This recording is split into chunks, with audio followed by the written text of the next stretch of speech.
तो जय श्री जगन्नाथ सांग मैंने पुणे एक न्यू मिनी ब्लॉग को आपन स्वागत करुच्ची। आज हूँ रजर द्वितीय दिन सोमवार, जेहेतु आज सोमवार थी मुझे बापा सहित माणत्री। तो माणत्री जाइलु जेहेतु पूजा करने तो माणत्री बाट देखते कत सुंदर देखा जाटा कौ जगह आप कमेंट करें एठू माणत्री अल्प बाट।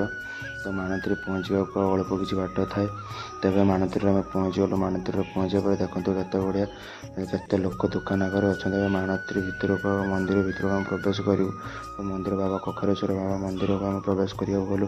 तो मंदिर पूजा करने गलु। तो पूजा कर सारी ए बाहर को आज देखिलु मंदिर दृश्य टे देखते केत बड़ा लगुच मंदिर दृश्य। और तब मंदिर चारिपटे आम परिक्रमा करूँ। मंदिर चारिपटे परिक्रमा करने देखते ऊपर केत बढ़िया मंदिर टे भल देखा जाऊँगी।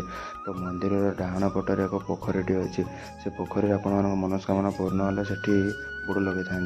एवं घर को फेल हो भिडियो जी भल होती सब्सक्राइब करें।